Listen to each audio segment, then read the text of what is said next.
மக்களே, ஒரு வழியா நம்மளோட பிக் பாஸ் வந்து ஸ்டார்ட் ஆயி கிராண்ட் லான்ச்சே வேற லெவல்ல பின்னி பெரல எடுத்துட்டு இருக்காங்க அப்டின்னே சொல்லலாம். யார்ரா இந்த தலைவனுக்கு பேச தெரியாதுன்னு சொன்னா? ஐயோ! வேற லெவல்ல பண்றாருப்பா. ஃபேட்மேன் எல்லாம் வெளுத்து வாங்கிட்டாரு அப்டின்ற மாரி தான் இருக்கு அப்டின்னே சொல்லலாம். அதாவது நாம எல்லாரும் ஒரு மைண்ட் செட்டோட இருந்தோம் இல்லையா? அதான் அதிகமா ஒரு வார்த்தைகள் பேசுறவங்க, அதிகமா பேசிட்டே இருக்கவங்கள கூட இப்படிதான் அப்டின்ற மாரி நம்மளால கணிக்க முடியும். ஆனா ரொம்ப சைலன்ட்டாவே இருக்கிற ஒருத்தங்கள வந்து அவங்க எப்படி இருப்பாங்க அப்டின்ற மாரி நம்மளால கெஸ் பண்ணவே முடியாது. அவங்க கிட்ட இருந்து தான் ஒரு பவர்ஃபுல்லான ஒரு ஆன்சரோ, இல்ல ஒரு ஒரு சில ஆக்டிவிட்டீஸோ நம்மளால பார்க்க முடியும்லாம். அந்த ஒரு விஷயத்த தான் இன்னைக்கு தலைவர் மூலமா நம்ம பார்த்துருக்கோம் அப்டின்னே சொல்லலாம். உண்மையாவே மக்கள் செல்வன் வேற லெவல்ல பின்னி பெடல் எடுக்குறாருப்பா. இந்த மனுஷன் சாதுவான மனுஷன் நல்லா பேசுவாரா அப்டின்னு கேள்வி கேட்டோம். ஆனா அதுக்கு டபுளாவே அவர் வந்து விளையாண்டுகிட்டு இருக்காரு அப்படின்னு சொல்லலாம். சரி, இதெல்லாம் தாண்டி இப்ப நம்ம இதுல பார்க்க போறது எத பத்தி அப்படின்னு பார்த்தீங்கன்னா, big pass house.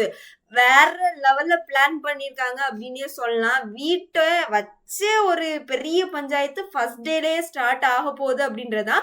Nature concept தான். ஃபுல் அண்ட் ஃபுல் வந்து ஹனி, அதாவது தேன் கூடு, தேன் இந்த மாதிரியான ஒரு சில விஷயங்கள் தான் நம்மளால பார்க்க முடிஞ்சது அப்படின்னே சொல்லலாம்.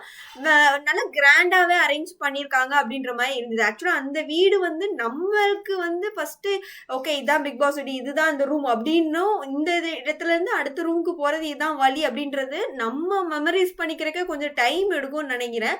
ஏன்னா கிட்டத்தட்ட அப்படிதான் இருக்கு அப்படின்னு சொல்லலாம். நிறைய ஃபெசிலிட்டிஸ் வந்து இருக்குது. கிட்டத்தட்ட 2 வீடு கான்செப்ட் தாங்க. 2 பாத்ரூம்ஸ், அதே மாதிரி இந்த பக்கமும் 2 பாத்ரூம்ஸ் இருக்குது. கிட்டத்தட்ட 4 பாத்ரூம்ஸ் இருக்குது.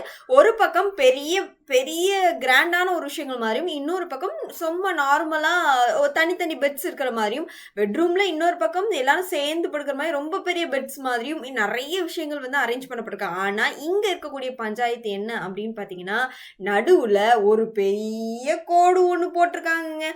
அந்த கோடு தான் இந்த பிக் பாஸ் வீட்டை 2ஆ பிரிக்க போகுது அப்படின்ற மாதிரி. அதாவது இது வந்து எந்த அடிப்படையில இருக்க போகுது? ஒன்னு பாய்ஸ் வெர்சஸ் கேர்ள்ஸ் அப்படின்ற மாதிரி இருக்க போதா, இல்ல வந்ததுமே ஒரு டாஸ்க கொடுத்து போன டைம் ஸ்மால் பாஸ் பிக் பாஸ்னு பிரிச்சாங்க இல்லையா, அதே மாதிரி இந்த தடவையும் 2 ரூம்ஸா வந்து இருக்கிறதுனால பிரிச்சு வந்து அனுப்ப போறாங்களா அப்படின்ற மாதிரியான ஒரு விஷயங்கள் இருக்கு.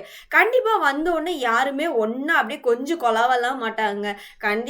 ஒவ்வொரு இடத்துலையும் தனித்தனி பிரைவசி அப்படின்றது தேவைப்படும். அதுவும் தூங்கும் போது அந்த பெட்டுக்கு பயங்கர அலப்பறை இருக்கும் அப்படின்றது.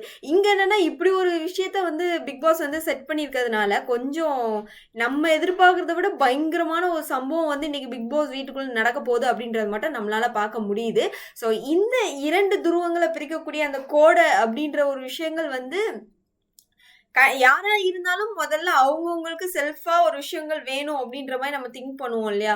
புதுசா அந்த வீட்டுக்குள்ள போய் அவங்கெல்லாம் இப்போ உள்ளுக்கு போனவங்களே பயங்கரமா யோசனையோட போயிருக்காங்க. அப்படி இருக்கும்போது இந்த வீட்டோட பஞ்சாயத்து அப்படின்றது முதல் நாளே ஒரு டிஆர்பிக்காக சேனல் சைட்ல ஏற்படுத்தி இருக்கிறது வந்து அல்டிமேட் அப்படின்றதான்.